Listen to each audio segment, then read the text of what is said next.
traffic, although we have a few festivals and things going on. But look at these plastic pylons in the middle.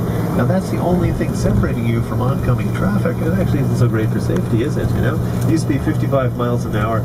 Some parts of the U.S. has gone up. If it's a rural area, you can now go 65 or 75, because 55 was a bit ridiculous there. Having said that, 55 here was a little too high. They had to drop it down to 45, and there's actually been, there used to be head-on collisions that were terrible here, and they actually called that the suicide lane, the locals over there. You have to be careful. So now everything has to go through these reviews, and there has to be all these committees about it. They finally decided to have a giant movable barrier in the middle. My thing is, I think that's great, but why did it take 10 to 20 years to come up with that decision? Right? You think it's supposed to be for supposedly smart people making these decisions. Anyway, what can I say? There's also was going to be a big safety net to put under the bridge, because a lot of people sadly do jump off the bridge. It's actually, they don't even report the number anymore. They think it encourages other suicides. A lot of people go and, you know, it happened. But then people say the bridge wouldn't look as nice either, so there's these arguments. So there's no safety net under the bridge for that reason. Ironically, when they built the bridge, they invented the safety net for this bridge. It big underneath it for the guys who made it. So some people did die making the bridge, very sadly, they didn't realize, but much less than you'd expect of many high rises in downtown New York.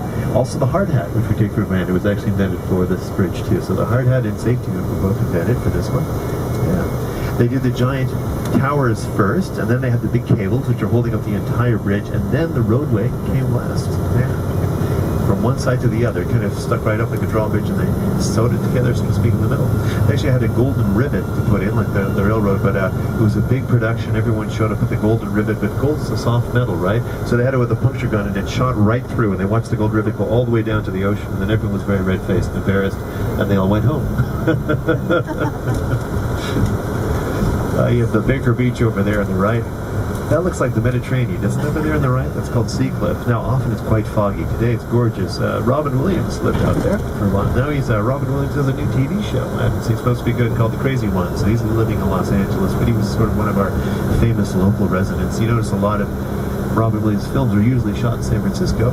He had a great commute, that's why. He had one of them, Mrs. Doubtfire. That house was actually a block away from his house. He walked to work. It was great. Yeah.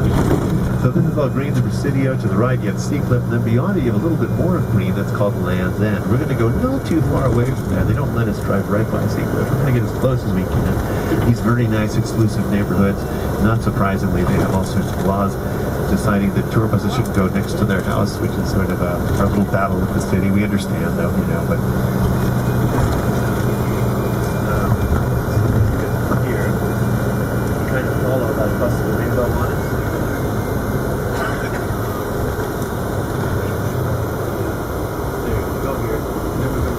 On the freeway.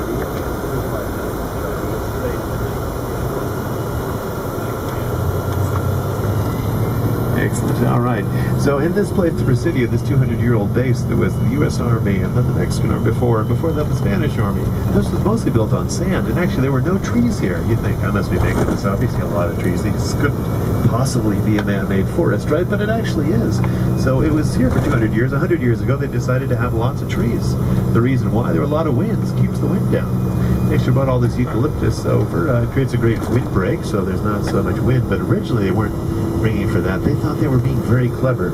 And you know, these very clever plans, kind of like the gold ribbon story, they don't often turn out that well, right? So the very clever plan was, well, we are cutting down all these redwoods left and right. It's a great construction material, but it just happens to be historic. It's the tallest tree in the world, the coastal redwood, a beautiful tree. So we kept Muir Woods, old growth, because it's never been cut down, but the rest of them were all being cut down.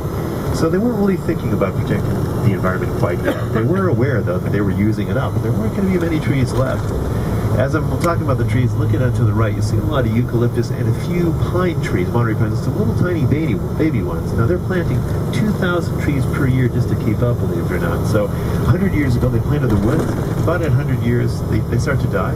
And then they're replanting. Look at those beautiful homes on the right. That's where the generals live. The generals did quite well in the military, right? So if you're a general in the military, you're doing pretty well. You get to live in a nice house. So those are the general houses during the military time.